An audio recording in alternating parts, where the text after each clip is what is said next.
देखें यार, सवाल में थोड़ा सा एरर है, इसको सुधार लीजिएगा। ये 5/8 है।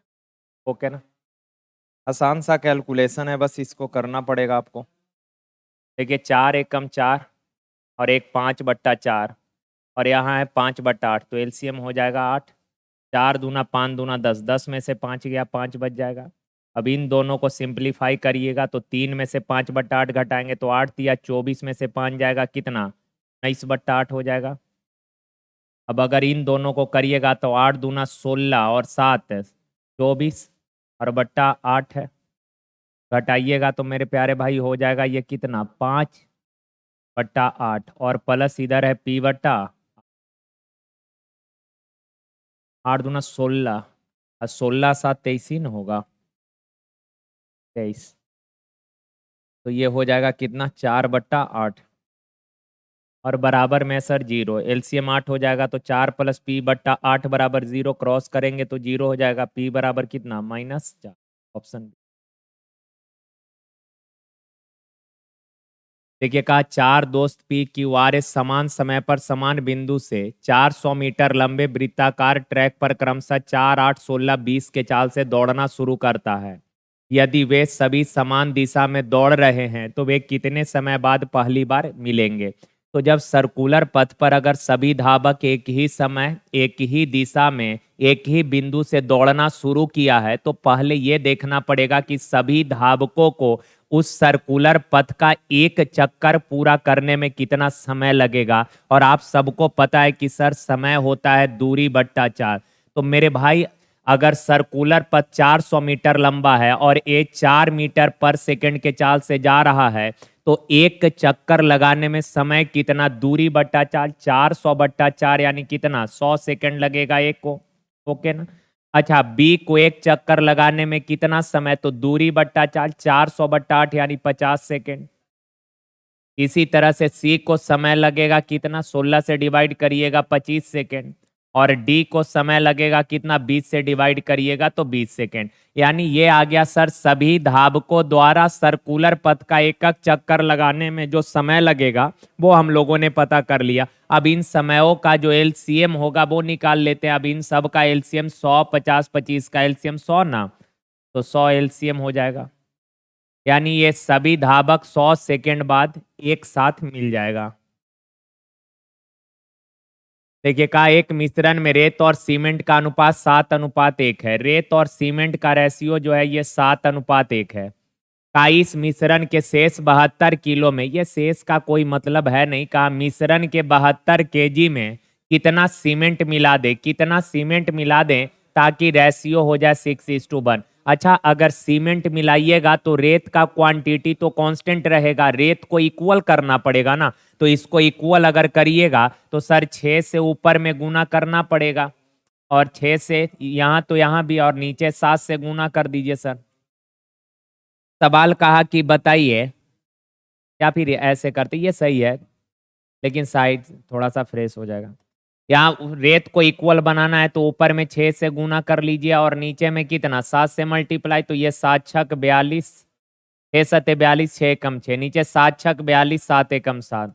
सर ये रेशियो पुराना अनअरेंज्ड है, इसका कोई यूज नहीं है, अरेंज करके आ गया। तो इसको देखिए, आप एक चीज बताना, ओरिजिनल मिक्सचर में रेत का क्वांटिटी 42 और सीमेंट का क्वांटिटी था 46, तो टोटल क्वांटिटी है हो गया कितना, 48 यूनिट, पर एक्चुअल में टोटल क्वांटिटी है कितना, 72, अनुपात में 48। कहा कितना सीमेंट मिला है, 6 से 7 हो गया यानी 1 मिला है। तो सर 24 दूना 48, 24 या 72, 3/2 यानी क्या केजी, 1.5 केजी सीमेंट मिला रहे हैं तो रेत को इक्वल करना पड़ेगा। देखिए कहा, एक बंदर वृत्ताकार खंबे जो 21 मीटर ऊंचा है 1 मिनट में 6 मीटर चढ़ता है, लेकिन अगले 1 मिनट में 3 मीटर फिसल जाता है। बंदर को खंबे के चोटी पर पहुंचने में कितना समय लगेगा। आसान सा सवाल है यार ये। जैसे खंबा 21 मीटर लंबा है, ओके ना, 21 मीटर लंबा खंबा दिया है। कहा बंदर जो है 1 मिनट में 6 मीटर चढ़ता है सर, और अगला मिनट जो है ये 3 मीटर फिसल जाता है, 3 मीटर फिसल जाता है। तो आप बताना 2 मिनट में एग्जैक्ट कितना चढ़ पाया। तो आप बोलेंगे सर 3 मीटर चढ़ पाया है। क्लियर है। और इसमें एक चीज आपको ध्यान रखना है कि बंदर हर मिनट जितना चढ़ता है ना, पहले टोटल में से उतना घटा लीजिएगा। सर ऐसा क्यों करेंगे? तो इस वजह से कि आखिरी में बस इतना रिमेनिंग बचना चाहिए कि बंदर एक छलांग लगाए, यानी एक प्रयास करे तो वो खंभा के टॉप पर पहुंच जाए। यानी कि सर एक छलांग में 6 मीटर चढ़ता है तो आखिरी में रिमेनिंग बस या तो 6 बचे या 6 से कम बचे, 6 से ज्यादा नहीं बचना चाहिए। तो इसके लिए हमेशा ऐसे सवालों में आप करना क्या कि टोटल जितना हाइट होगा ना, उसमें से चढ़ने वाला स्टेप को पहले घटा लीजिएगा। तो 6 मीटर हटा दीजिए तो बचा 21 में से 6 गया, बच गया कै मीटर? 15 मीटर। पहले 15 मीटर चढ़वाइए। देखिए 2 मिनट में 3 मीटर और 15 मिनट चढ़ाना है पहले, तो 5 का मल्टीपल हो जाए, 5 से मल्टीप्लाई करिएगा तो 3 × 5 = 15। तो ये हो गया सर कितना? 15 मीटर। कै मिनट में सर? अगर इधर 5 से गुना किए तो इधर भी ना 5 से, तो 5 दूना 10 मिनट। 10 मिनट में 15 मीटर चढ़ गया। अब बचा है कितना? तो सर बचा है 6 मीटर और। तो चूंकि 21 मीटर का खंभा है, 15 मीटर चढ़ गया तो रिमेनिंग बचा 6 मीटर। और ये 6 मीटर जो बचा, ये 6 मीटर चढ़ जाएगा कै मिनट में? तो सर 6 मीटर चढ़ता है 1 मिनट में। तो टोटल टाइम लग जाएगा कितना? 10 और 1 11 मिनट हो जाएगा। देखिए कहा भवन ए की ऊंचाई 100 मीटर है और बी की ऊंचाई x मीटर है। दो भवन है सर। का एक जो है भवन, इसका ऊंचाई दिया है 100 मीटर। भवन ए का हाइट है 100 मीटर और बी का ऊंचाई है x मीटर। बी का हाइट दिया है x मीटर। आगे कहा कि सर शीर्ष एक टेलीफोन तार के माध्यम से जुड़ा हुआ, इन दोनों खंभों का जो टॉप है एक टेलीफोन तार के माध्यम से जुड़ा हुआ है। ये हॉरिजॉन्टल लाइन है सर। आगे सवाल में कहा है कि दोनों भवन के बीच का दूरी 45 मीटर है तथा तार क्षैतिज से, क्षैतिज यानी हॉरिजॉन्टल लाइन के साथ जो ये तार है 45 डिग्री का एंगल जनरेट कर रहा है। का भवन बी का ऊंचाई निकालना है। अच्छा एक बात बताइए, अगर सर ये एंगल 45 है तो tan 45 1/1 यानी लंब 1 होगा, आधार 1 होगा, ठीक है ना? अच्छा ये अगर 1 यूनिट है तो ये भी कितना यूनिट होगा? 1 यूनिट। और इसका लंबाई एक्चुअल में है 45 मीटर, तो 1 यूनिट बराबर 45 मीटर। तो यहाँ 1 यूनिट बराबर ये वाला हाइट भी कितना हो जाएगा? 45 मीटर। यहाँ से यहाँ तक का ऊंचाई 45 हो जाएगा। भवन बी का टोटल ऊंचाई पूछा है और ये ए का हाइट दिया है 100 मीटर। तो सर अगर ये 100 है तो ये वाला भी 100 हो जाएगा। तो ये 100 और ये 45, ये पूरा हाइट कितना हो जाएगा? यानी बी का ऊंचाई 145 मीटर हो जाएगा। ऑप्शन है। देखिए कहा इसको 78 से डिवाइड करना। अच्छा अगर इसको 78 से आप डिवाइड करिएगा, लिख ही देते हैं हम।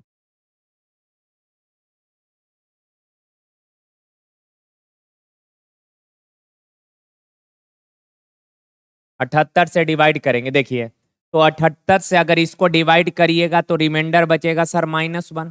सिमिलरली 78 से ये छोटा नंबर है, भाग नहीं लगेगा तो एज इट इज लिख लीजिए, नहीं तो रिमाइंडर -1 लिख लीजिए। दोनों बात एक ही है। अब आप बताना, माइनस के पावर ऑड नंबर है तो साइन तो माइनस रहेगा, और 1 के पावर कुछ भी तो 1 है। और यहां से रिमाइंडर बच गया कितना? 77।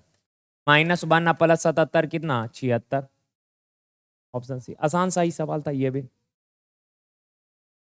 देखिए x का वैल्यू दिया है सर, x-161 का होल स्क्वायर पूछा है। अच्छा इसको रेशनलाइज करिएगा तो नीचे वाला के कंजुगेट से ऊपर नीचे माइनस है तो इसका कंजुगेट हो जाएगा प्लस। अब देखें a plus B into A plus B, A plus B into A plus B, A plus B का स्क्वायर हो जाएगा। और ए प्लस बी का स्क्वायर क्या होगा? A square plus B square plus 2ab। तो ए स्क्वायर 9 का स्क्वायर 81, रूट 80 का स्क्वायर 80, तो 81 और 80 कितना हो जाएगा? 161। अब प्लस 2ab, 2ab यानी दूनमा 18 रूट 80। अब बट्टा में ए square minus B, A minus B into A plus B, A square minus B square 9 का स्क्वायर 81, रूट 80 का स्क्वायर 80, 81 में से 80 जाएगा नीचे 1 आ जाएगा। तो 1 लिखिए ना लिखिए कोई फर्क पड़ेगा नहीं। तो एक्स का वैल्यू आ गया इतना। और सर पूछा है एक्स माइनस, तो एक्स का वैल्यू 161 है। अब -18 रूट 80, अब प्लस 100, इसका स्क्वायर करना है। सर ये प्लस -161 है ना? हो क्या लिख रहे हैं हम? ये प्लस हो जाएगा और इसमें से एक्स का वैल्यू इतना, एक्स के जगह इस एक्स का वैल्यू और माइनस 161, तो सर ये कट जाएगा और यही 18√80 का स्क्वायर, इसी फॉर्म में दिया आंसर ऑप्शन ए। क्लियर। चलिए देखिए, कहा कर्मचारी के वेतन में पहले 15% का वृद्धि हुआ और उसके बाद 10% कमी हुआ, तो यह सक्सेसिव घटना का केस हुआ ना। पहले आपका वेतन 15% बढ़ गया और फिर बढ़ा हुआ वेतन में 10% कमी कर दिया, तो यह सक्सेसिव घटना का केस है। और सक्सेसिव है तो ये भी फॉर्मूला से भी कर सकते हैं आप। 15% बढ़ाया तो +15, फिर 10% कमी हो गया तो -10। Sir plus into minus minus, 15 × 10/100, 0 से 0 कैंसिल हो गया सर, और 15 में से 10 गया 5, -15/10 यानी 1.5, तो ये हो जाएगा कितना, 3.5%। प्लस में आया नहीं, वृद्धि। देखिए तो कहा ए और बी एक टैंक में लगे हैं, ए फिलिंग पाइप है, ए फिलिंग पाइप है यानी ए भरने वाला पाइप है, और बी का उपयोग उसी दर से भरने या खाली करने के लिए किया जा सकता है। जब बी का उपयोग, ये लाइन समझिएगा, कहा ए तो फिलिंग करने वाला कांस्टेंट है, ए केवल भरेगा, लेकिन बी ऐसा पाइप है जो जैसा जरूरत पड़ेगा वैसा काम करेगा। अगर आप टंकी भरना चाहते हैं तो बी को भरने के लिए भी यूज कर सकते हैं और बी को खाली करने के लिए यूज कर सकते हैं, यानी बी दोनों काम करेगा, यानी भर भी सकता है और खाली भी कर सकता है। यहां तक क्लियर है बात। अब देखिए सवाल में कहा यार कि जब बी का उपयोग भरने के लिए किया जाता है तो टैंक को भरने में ए के साथ साथ टी समय लगता है। सुनिए, कहा अगर बी को भरने के लिए यूज करिएगा ना तो ए के साथ ओपन करने पर टंकी को टी घंटा में भर देगा, यानी ए और बी जब साथ में चलेगा ना, कहा ए भी भर रहा है बी भी भर रहा है, तो टंकी टी घंटा में पूरा भर जाएगा। ये टाइम दिया है। और आगे कहा कि यदि ए टैंक को भरते समय इसे खाली करने के लिए उपयोग किया जाता है, यानी कि जब ए भर रहा था ना उस टाइम बी को खाली करने के लिए आप यूज करेंगे, यानी ए भर रहा है और बी ओ खाली कर रहा है, और दोनों को जब एक साथ चलाएंगे तो टंकी भरने में समय लगेगा 5t, यानी ए भर रहा होगा और बी खाली कर रहा होगा तो टंकी भरने में समय लग जाएगा 5t। सुनिए, जब ए और बी दोनों भरेगा तो टी घंटा में टंकी भर जाएगा। सेकंड केस में कहा कि सर ए तो भरेगा लेकिन बी खाली करेगा, और दोनों जब एक साथ चलेगा तो टंकी 5t आवर में भर जाएगा। तो समय का रेशियो हो गया कितना, समय का रेशियो हो गया सर 1:5। अच्छा, समय 1:5 है और आप सबको पता है टाइम और एफिशिएंसी एक दूसरे का इनवर्स होता है, यानी एफिशिएंसी 5:1 हो जाएगा। एक बात बताइए, कहा ए और बी के दर का अनुपात, दर यानी एफिशिएंसी का रेशियो पूछा है, तो आप बताना एक बात, सर a प्लस बी कितना है 5 और a माइनस बी कितना है 1, तो दो संख्या का योग मालूम और उनका अंतर मालूम, बड़ा वाला निकालेंगे जोड़कर 2 से भाग 5 और 1 6 को 2 से डिवाइड करिएगा 3, छोटा वाला निकालना है घटाकर, 5 में से 1 गया 4, 4 को 2 से डिवाइड करेंगे तो 2, रेशियो आ गया 3:2। देखिए ये 12 है सर और ये 13 है, तो ये ट्रिपलेट है ना, 5 12 13 ट्रिपलेट है, यानी कि आप सबको पता है कि सर 5 का स्क्वायर प्लस 12 का स्क्वायर बराबर 13 का स्क्वायर। तो सर ये ट्रिपलेट है तो यहाँ क्यूब रूट एक्स के जगह 2 लेना पड़ेगा, तो एक्स क्यूब रूट एक्स का वैल्यू 2 आए, ऐसा कब हो सकता है? तो आप बोलेंगे गुरुजी एक्स का वैल्यू 8 ले लीजिए ना, तो ये 8 का क्यूब रूट कितना हो जाएगा 2, यहाँ भी 8 का क्यूब रूट 2, क्यूब रूट 2, यानी कि 8 लेने पर 2 आ जाएगा, 5 का स्क्वायर 12 का स्क्वायर 13 का स्क्वायर, तो 8 हो जाएगा।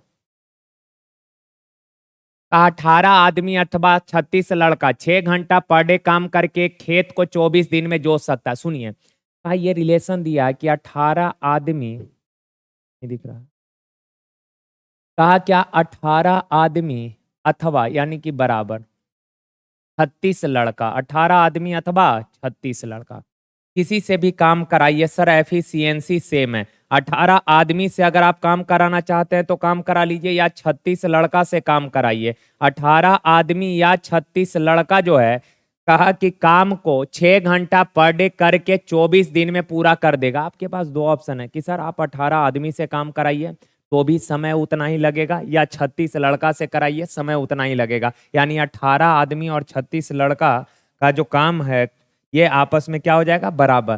तो 18 एकम 18 दूना 36, तो इनके एफिशिएंसी का रेशियो मैन और बॉयज के क्या हो जाएगा 2:1, ये एफिशिएंसी हो।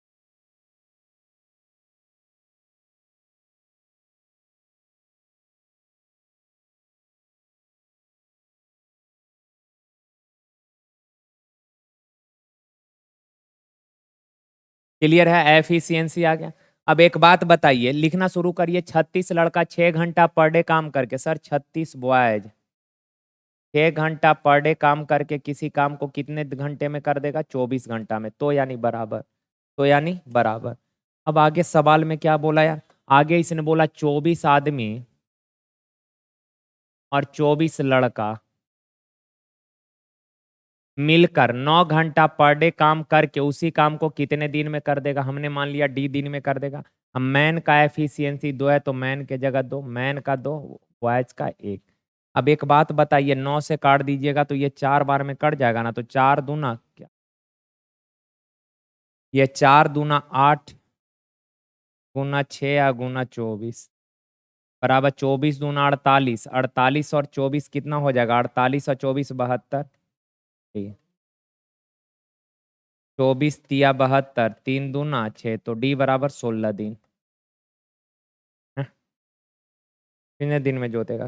कहीं दिक्कत है क्या? 24 दूना 48, 72 सही तो है। 36 लड़का ना है यार, तो यहाँ पर लड़का का एफिशिएंसी कितना है? 1 है। लड़का का ये मैन लिख दिए हैं, ये बॉयज होगा 36 बॉयज, और बॉयज का एफिशिएंसी 1 है। तो 4 एकम 4 गुना 6 और गुना 24, और इधर है 72 गुना डी। 24 तिया 72, 3 दूना 6, 8 दूना 16, फिर 8 लिख दिए। 4 एकम 4 होगा, सॉरी यार, तो 4 दूना 8 दिन। देखिए कहा 504 विद्यार्थी वाले एक विद्यालय में लड़के और लड़कियों का अनुपात, यानी बॉयज और गर्ल्स का रेशियो है 13:11। टोटल 504 विद्यार्थी है, जिसमें बॉयज है कितना? 13 ठो और गर्ल्स 11 ठो। टोटल विद्यार्थी हो गया कितना? 24 यूनिट। पर एक्चुअल में दिया है कितना सर? 504। 24 यूनिट 504, तो 1 यूनिट बराबर 24 दूना 48, 24 एकम 24, 21 गुना हो गया। तो सर बॉयज का संख्या कितना? 1 यूनिट 21, 13 यूनिट 21 तिया 63, हाथ मेरा 6, 21 और 6 27। सर 21 एकम 21, हाथ मेरा 2, 21 और 2 23। अब आगे कहा कि यदि 12 लड़कियां और भर्ती कर ली जाए, 12 लड़की और भर्ती कर लीजिएगा। अच्छा, गर्ल्स भर्ती की है तो गर्ल्स का संख्या बढ़ेगा, बॉयज के संख्या में तो कोई परिवर्तन नहीं होगा। अगर 12 गर्ल्स और भर्ती कर लिए तो 12 ऐड कर लीजिए। बताइए गर्ल्स अब हो गई कितना? तो 243, और बॉयज अभी भी उतना ही रहेगा 273। सर काटिएगा तो 91, और ये काटिएगा तो 81, 91:1। देखिए कहा कि इतना इतना को सबसे बड़ी संख्या x से विभाजित किया जाता है तो हर स्थिति में शेष समान रहता है, तो x के अंकों का योग। अच्छा आप बताइए, कहा कि वह बड़ी से बड़ी संख्या जिससे इन तीनों को डिवाइड करने पर रिमाइंडर समान बचता है। सुनिए, अगर रिमाइंडर समान बचता है ना, तो संख्या के जैसे मान लीजिए आपको बोले कि सर 4 और 7, वह संख्या बताइए जिससे 4 और 7 को डिवाइड करे तो रिमाइंडर 7 बचेगा। तो 4 और 7 को डिवाइड करने पर रिमाइंडर समान बचे ना, तो इनका डिफरेंस लीजिए। 4 और 7 का डिफरेंस कितना? 3। यानी 3 वह बड़ी से बड़ी संख्या जिससे 4 को डिवाइड करेंगे रिमाइंडर 1, 7 को डिवाइड करेंगे तो रिमाइंडर 1, यानी कि रिमाइंडर समान बच गया। हम बोले आपको कि 25 और मान लीजिए 29 है। हम बोले कि वह बड़ी से बड़ी संख्या बताइए जिससे 25 और 29 को डिवाइड करे तो रिमाइंडर समान बचे। तो ज्यादा दिमाग नहीं लगाना। सर देखिए डिफरेंस कितना है, तो 25 और 29 का डिफरेंस 4, 4 छक 24 रिमाइंडर 1, 4 सत्या 28 रिमाइंडर 1। यानी कि रिमाइंडर अगर इक्वल बचे तो ऐसा ज्यादा दिमाग नहीं लगाना। क्या करिएगा, संख्या के डिफरेंस से दोनों नंबर को बारी बारी आप डिवाइड करेंगे तो रिमाइंडर समान ही ना बचेगा। तो संख्याओं के अंतर से संख्या को डिवाइड करने पर रिमाइंडर समान बचता है। तो कहा सर इन दोनों का अंतर जरा देखिए, तो इन दोनों का अंतर कितना है? तो आप बोलेंगे सर 3, 9 और 2 11, 1 8 है 3, यानी कि 213। अच्छा इन दोनों का अंतर कितना है? तो 6, यहाँ बच गया कितना? 2, और यहाँ बच गया 426। अब इन दोनों का भी अंतर देख लीजिए सर, 3, 1 और 213। यानी कि 213 वह बड़ी से बड़ी संख्या जिससे इन तीनों को डिवाइड करने पर रिमाइंडर क्या बचेगा? समान बचेगा। तो कहा इस संख्या के अंकों का योग। तो 2 1 3 3 कितना? 6, आसान सा ही था। देखिए कहा ये नंबर जो है 11 से डिवाइड है, ये नंबर 11 से डिवाइड है, और 11 से डिविजिबिलिटी रूल क्या होता है, 11 का डिविजिबिलिटी रूल। तो आप बोलेंगे सर अल्टरनेट अंकों के योग का अंतर या तो 0 हो जाए, नहीं तो 11 से कटने वाली कोई संख्या हो जाए। तो देखिए तो 5 प्लस पी प्लस 0 यानी क्या हो जाएगा, 5 प्लस पी।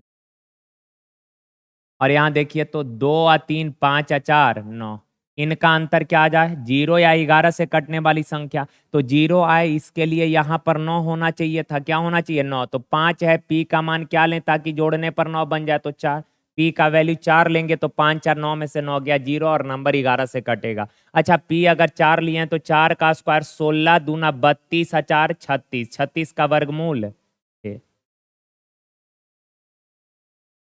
अब इसको जरा देखिए तो दोनों साइड जो देखिए बेस दोनों साइड का क्या है, सेम है। और अगर बेस सेम है तो पावर भी क्या होगा, सेम होगा। और पावर अगर कंप्लीट करके दिया होता है ना, तो सारे पावर को आपस में मल्टीप्लाई कर देते हैं। तो सर देखें इन सारे पावर को अगर मल्टीप्लाई करिएगा तो 3 गुना 2x प्लस 3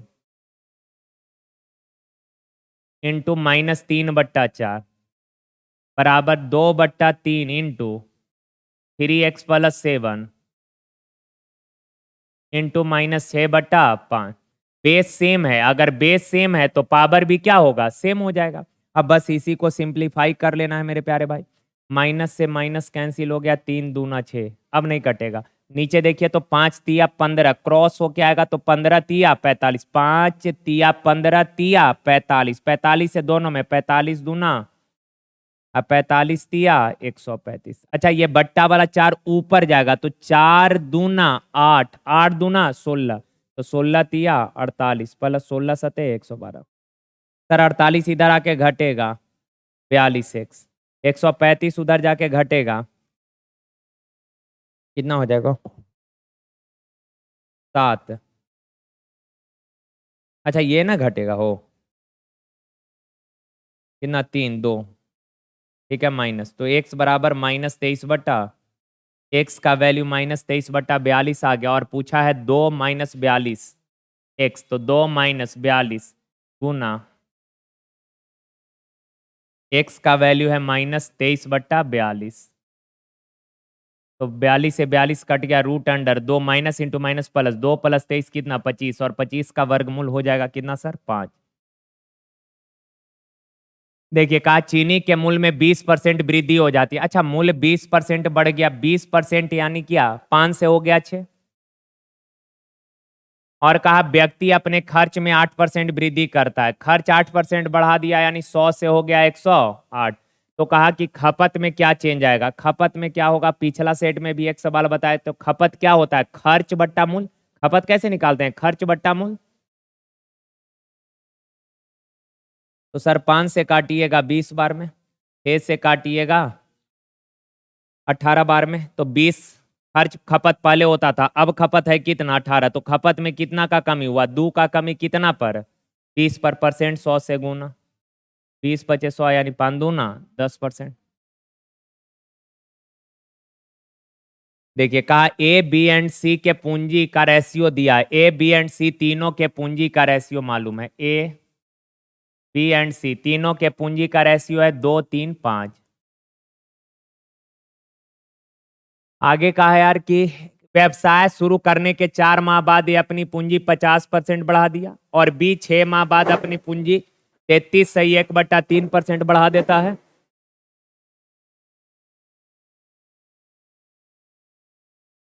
ओहो।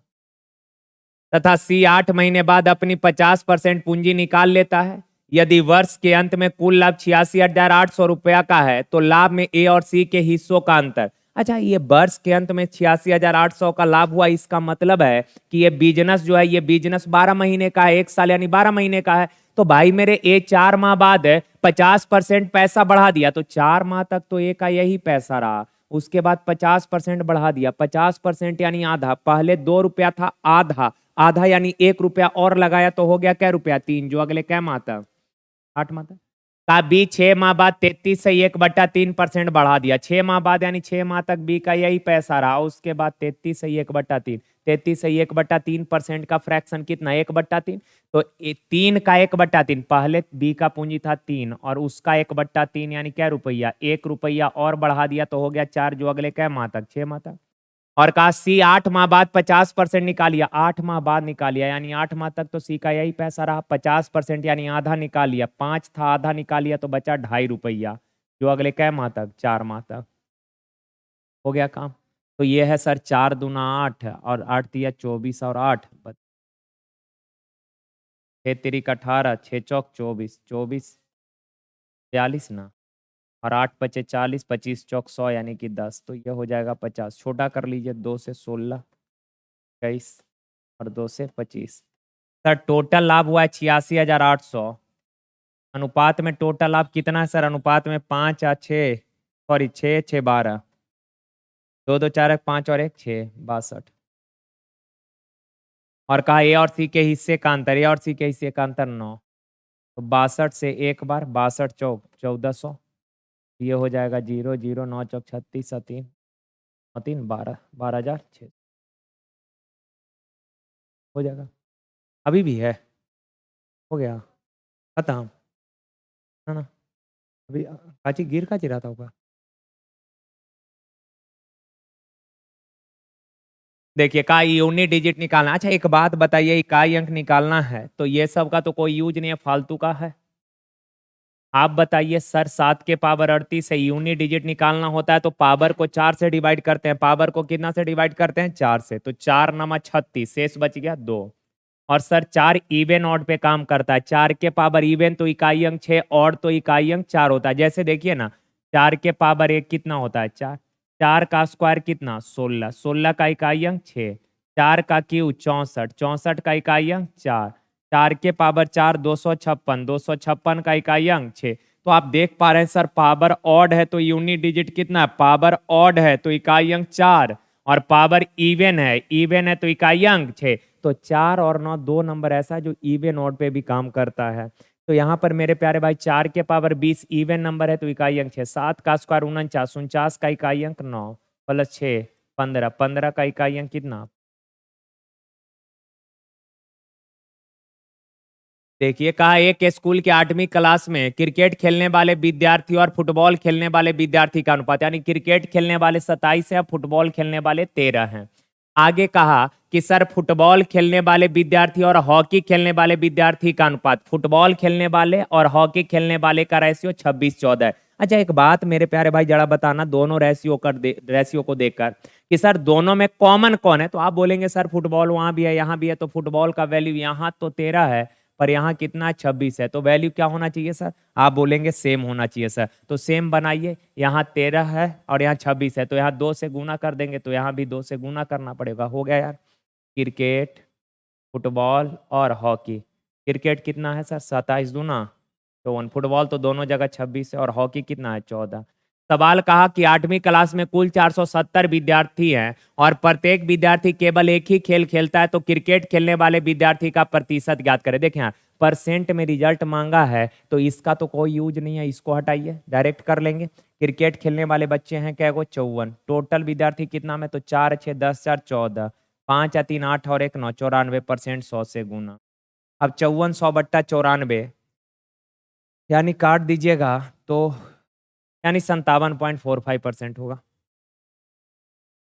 देखिए का एक परिवार का वर्ष के पहले 3 महीनों में मासिक औसत खर्च है 7200। अच्छा पहले 3 महीना का औसत खर्च कितना है, 720 है, तो 3 महीना का औसत खर्च अगर 720 है तो मेरे प्यारे भाई 3 महीना का टोटल खर्च कितना हो जाएगा, 0 3 दूना 6 3 7 21, ठीक है। अगले 4 महीना का औसत खर्च 695, तो 4 महीना का औसत खर्च 695, तो 4 महीना का टोटल खर्च औसत गुना संख्या, 4 पचे 20, 4 नमा 36 2 38, 4 छक 24 3 27।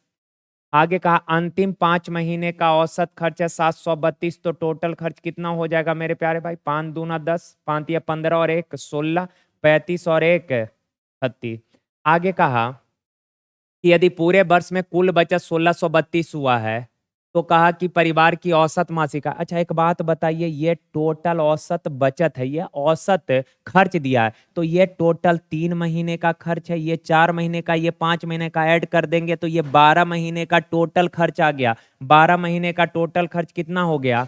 तो 12 8 20 हाथ में रहा 2 सर 7, और ये हो जाएगा 7 1 8 8 16, हाथ में रहा 1, 4 3 7 और 1 8, 8600 रुपया टोटल खर्च है 12 महीने का। और 12 एक वर्ष यानी 12 महीने का कुल बचत है 1632 रुपया। तो आप बताइए एक पूरे वर्ष का यानी कि 12 महीने का टोटल बचत है इतना। तो सर ये 12 महीने का टोटल खर्च और ये 12 महीने का टोटल बचत है, ऐड कर देंगे तो ये 12 महीने का टोटल इनकम नहीं हो जाएगा क्या? 12 महीने का टोटल इनकम हो जाएगा कितना? 10,232। 12 महीने का टोटल इतना, तो कहा औसत इनकम कितना? 12 से डिवाइड कर दीजिए। 12 महीने का टोटल आय है ये, और ये 12 महीने का सॉरी टोटल आया, तो 12 से डिवाइड कर दीजिए।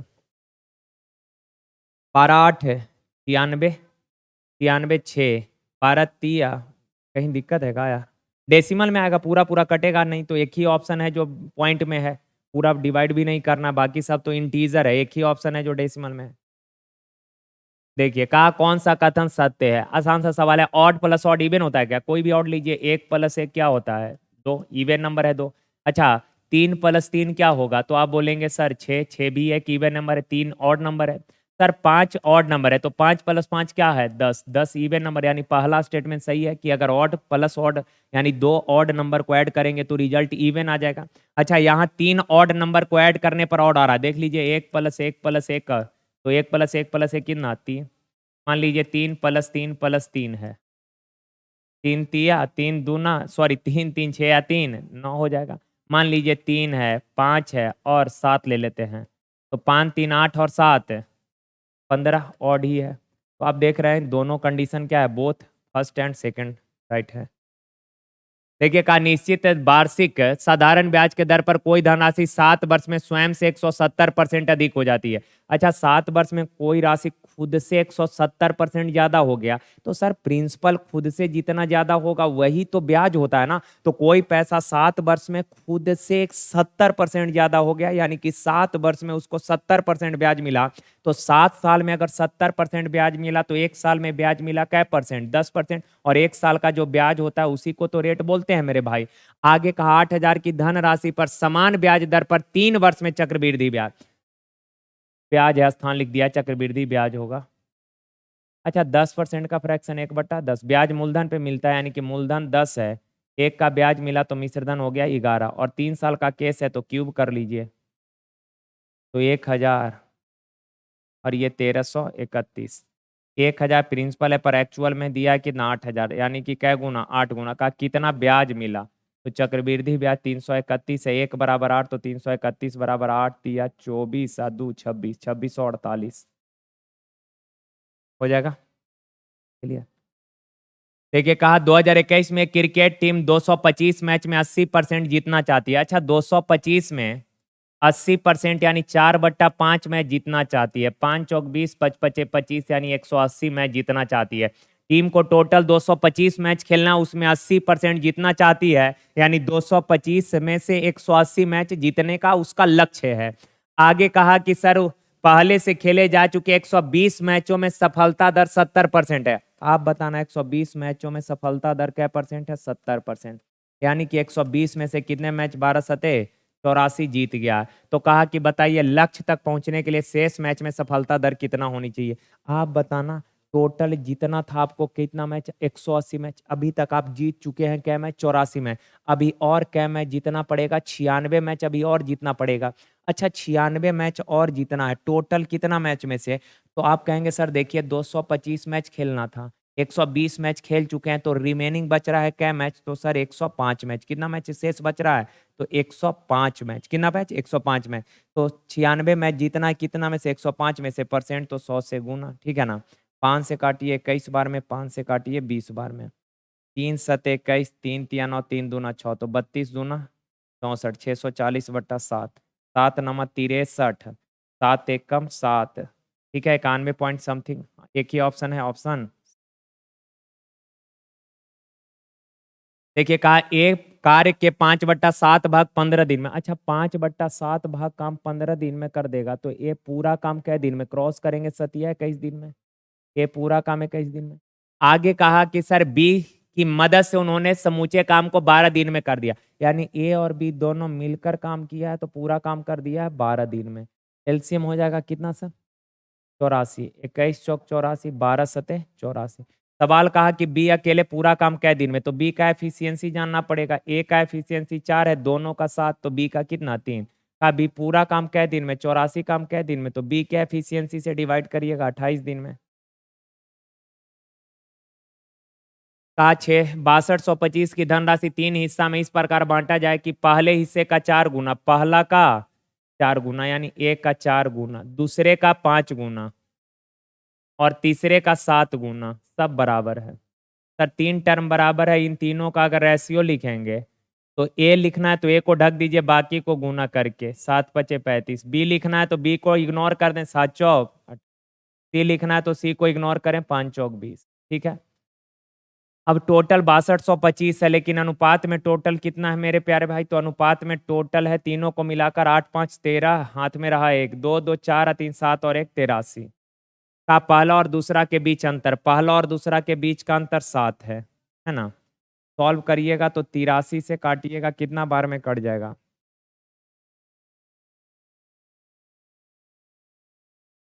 सतिया 21, 7 बार में तो लग जाएगा। सतिया 21, सती अठी 56, 56 2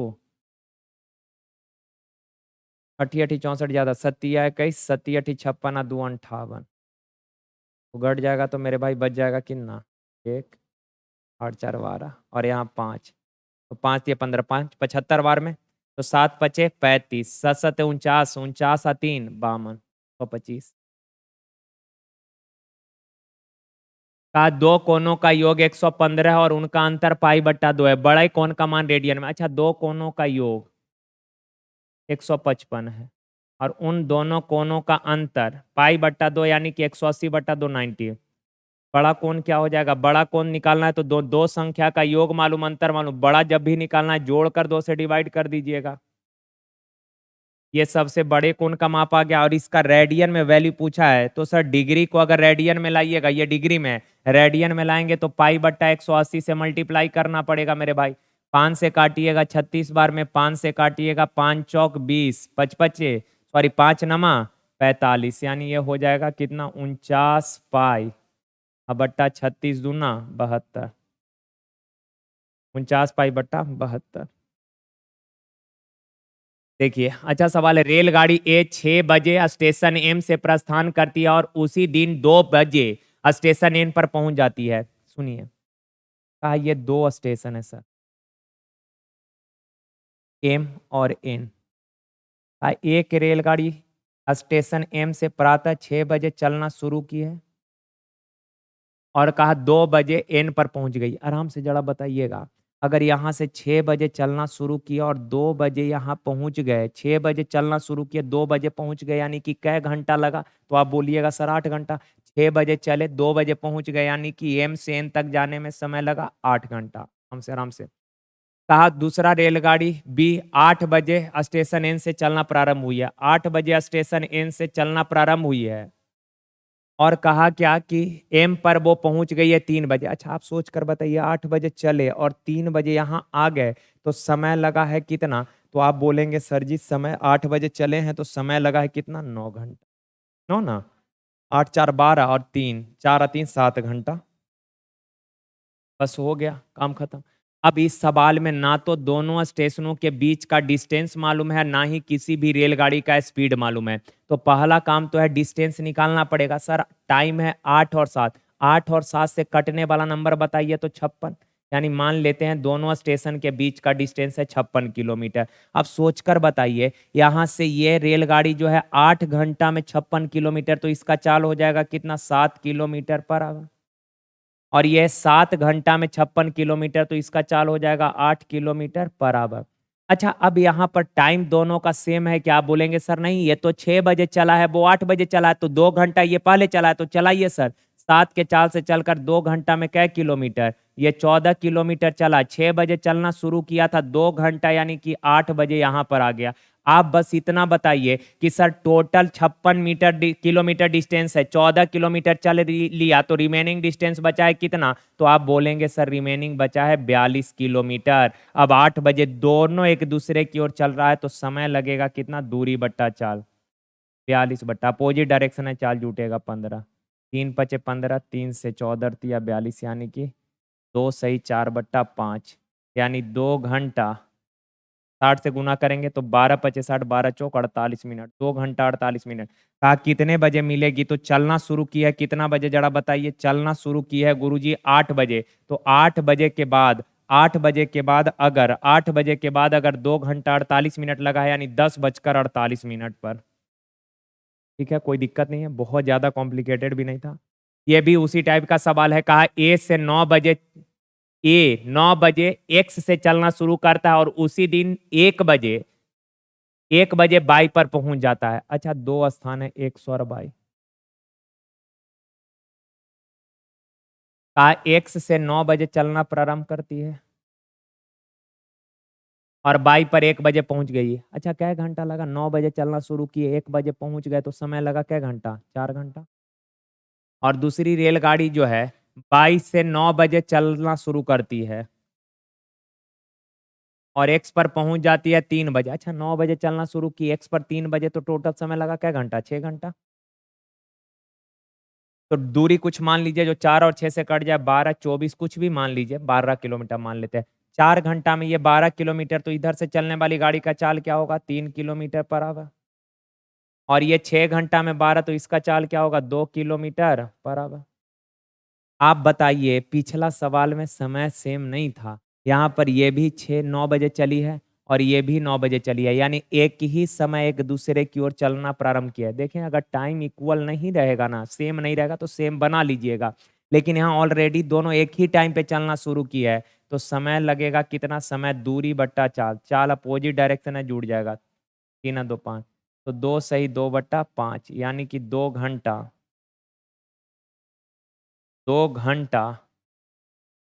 12 दूना 24 मिनट, 2 घंटा 24 मिनट। कहा कितने बजे सर? तो 9 बजे के बाद 2 घंटा 24 मिनट लगेगा मिलने में, यानी कि 11:24।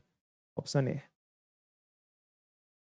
चलें यार, ये देख लीजिए, ये पिछला सेट में आप लोग जो लोग आज अगर ये पहली बार ये सेट देख रहे हैं तो पिछला सेट में ऐसा सवाल हम कराए थे, वहाँ डिटेल में भी एक्सप्लेन किए थे, 4-5 एग्जाम्पल लेकर, तो थोड़ा अच्छे से समझ में आएगा। आज डायरेक्ट ही कर ले रहे हैं, थोड़ा सा समझ ही जाएंगे, ऐसे भी आप समझ जाएंगे। देखिए ना, कहा कि 1,50,000 मूल्य का एक घर एक्स ने बाई को 5% लाभ पर बेचा। एक्स जो है 1,50,000 रुपया का एक घर जो है बाई को बेचा है, कितना परसेंट लाभ पर बेचा है सर? 5% लाभ पर। अच्छा, 1,50,000 परसेंट से 20, 15 पचे 7,500 रुपया लाभ पर बेचा है, तो बेचा है 1,57,500 में। अब कहा एक्स ने बाई को दे दिया, जैसे हमने आपको बेच दिया और आप वापिस हमको बेच दिए।